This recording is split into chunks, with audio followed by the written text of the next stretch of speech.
Hello my YouTube family, welcome or welcome back to my YouTube channel. Today's video is part 2 of our unpopular opinions because this is my channel and I can say what I want. And also because I feel like it's just good to share when we feel like other spiritual people are not being held accountable for the opinions they're giving. How about that?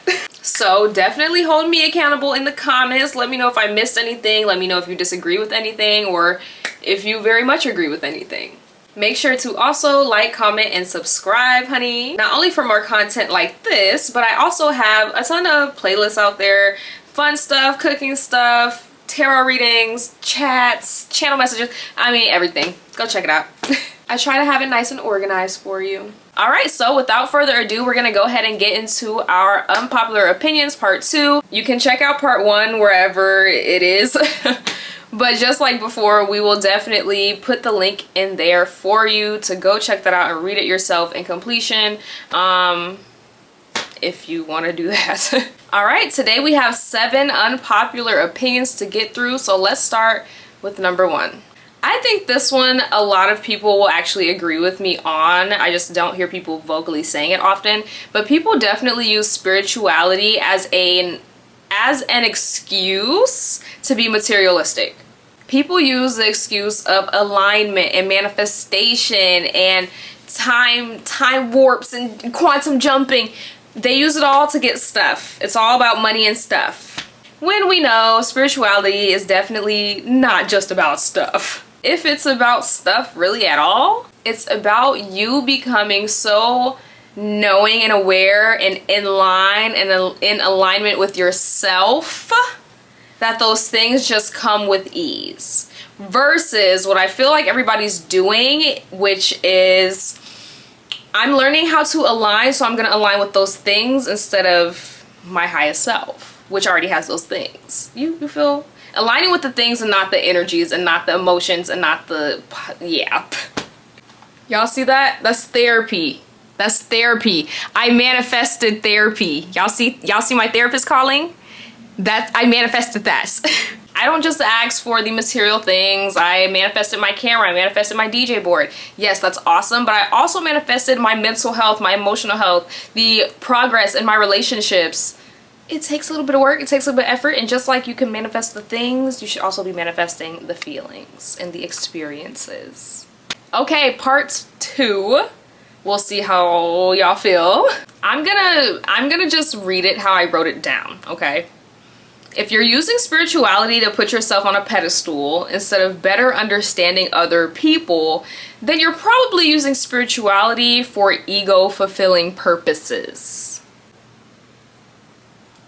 Is everybody gonna boo me or what? Guess what? No the fuck they're not, because does this not make sense? And I'm talking about the people who desire to be the best, the highest vibrational, the best spiritual coach, the most wisdom affirming, Akashic records tapping into, like, it's ego. Similar to a point we made in video 1, definitely go check that out.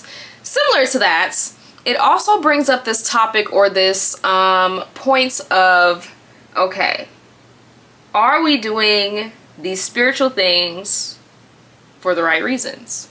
If you can use your spiritual practice and use spirituality as an excuse to better yourself, level up, and you cannot without a doubt see the good in other people or give and take to others without expectation, or I mean,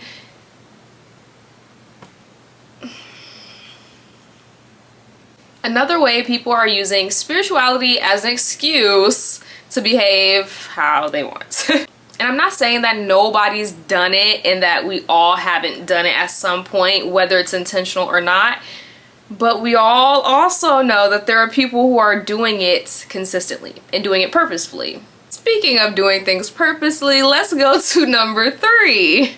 I truly feel like, especially in the spiritual community, spiritual realm, being ignorant and being selective are very similar and not that far apart. Actually, I take that back. They're not similar, but they're not that far apart. Especially online, I feel like the lines are really blurred. Like, you can't tell which is which, or people don't want you to tell which is which, or whatever.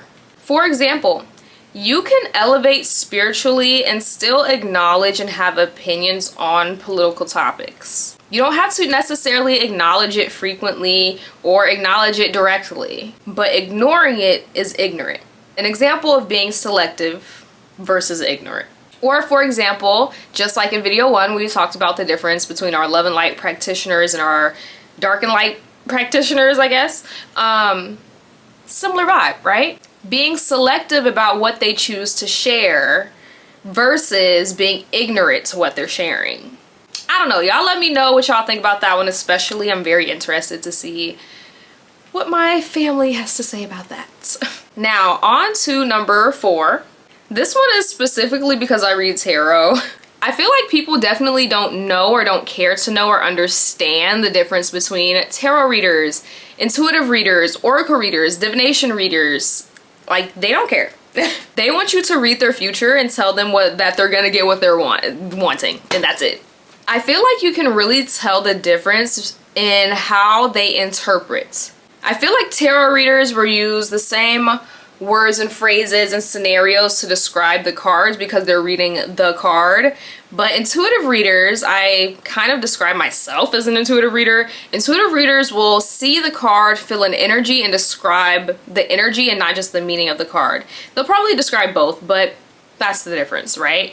I do feel like people, number 1, don't know the difference, and number 2,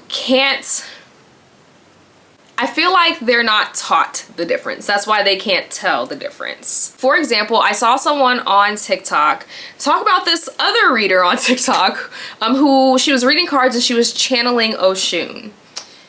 He said, "I love you to death, girl. You got great vibes, but you are not channeling Oshun." Okay. He watched her video, he saw how she was interpreting the message, and he also knew a bit about her spiritual background. So those two things combined, using his own discernments, picking up his own energy, he used that and did his own research, and then came to the conclusion of, I don't think this is who you're channeling, I don't think this is the energy you're picking up, but I do think you know how to read energy. So I said all that to say, learn the difference, know what kind of reader you're looking for, what kind of reader you're wanting to go to. Again, I am an intuitive reader. I read things other than oracle cards and tarot cards, but that's kind of like my specialty at the moment. Link in bio if you want to check it out. All right, moving right along to number 5. Divination, just like spirituality and other senses and essences, can be a form of escapism. Who said that? Who said that? People use tarot to escape reality and get the answers that they deserve by confirming the answers that they think they deserve, but not actually reading the answers that they need to hear or deserve. Who said that? Did you hear that? I feel like confirmation bias, and not just confirmation bias, because there are other things that happen in the brain and there are other processes and systems in the brain. But I feel like this is one of the main things that we see, and the clearest, most like obvious things like confirmation bias and things like the placebo effect. These are things that we see that can gaslight you when you are reading tarot, especially if you're reading for yourself.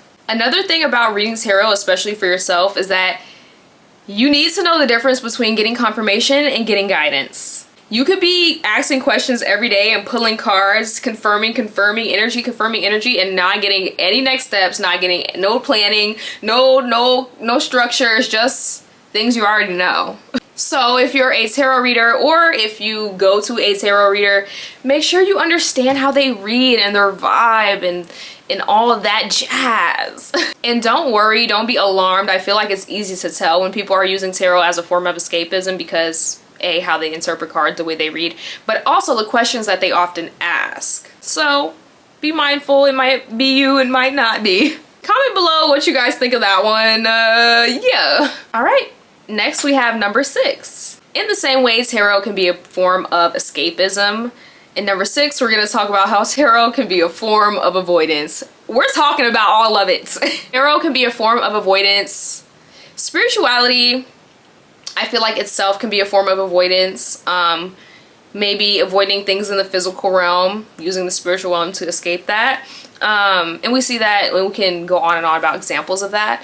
But in this specific instance, confirming things we already know or confirming things we desire to be true, right? Confirming the confirmation, the confirmation bias working at its highest capacity there. You getting the messages that you want to hear without reflecting, without diving deeper, without doing the shadow work, without putting in the practical, actionable things, processes. You also know if this is you or if someone is doing this because they would much rather pull that card and get a little 1-2 something versus having a real ass talk or conversation with themselves.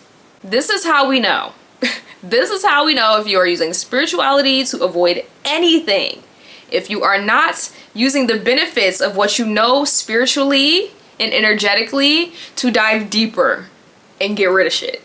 Instead, you're going, let me push that to the side and go over here to this thing I want to see, want to be confirmed for me.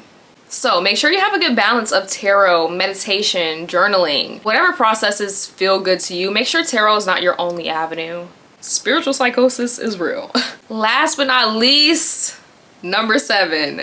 Losing my balance, but we're gonna keep going. Like I said, make sure to like, comment, share, subscribe, engage with me, support the business and the channel. And if you want a private reading with me, check out the link in my bio. All right, number 7, your spiritual callings, or what you perceive to be your spiritual callings or calling, can often be replaced or even mistaken for egoic callings. Now, what do I mean by this? I will explain.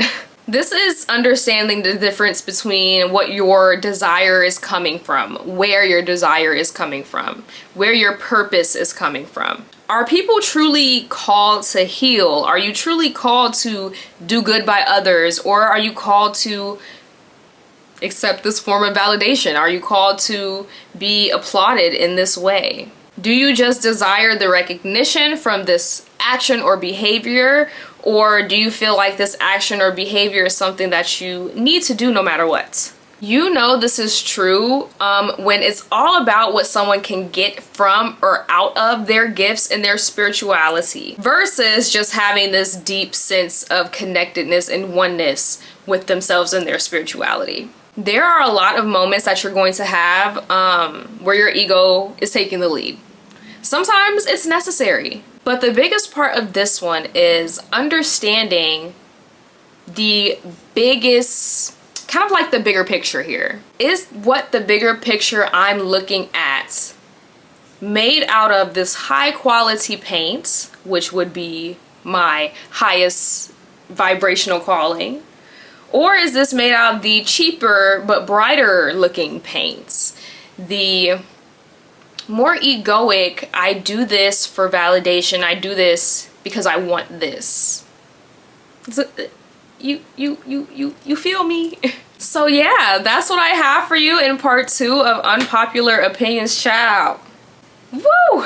And be sure to check out the description below because I'm going to link a very special product that's up for pre-order. This is an alchemist way of self-designing and self-reinvention. People need a way to alchemize their spiritual practice realistically. Not in a way that's based on what social media is telling you or the trends or the things that somebody else said you shouldn't do or should do. But the things based on the basic structures of your spiritual practice, specific to you, that can help you redesign and reinvent your entire being, your entire lifestyle to the capacity that you desire. So if you're ready for some transformation, go check out the link. I know it's something that you're going to be interested in, so I cannot wait to see you there.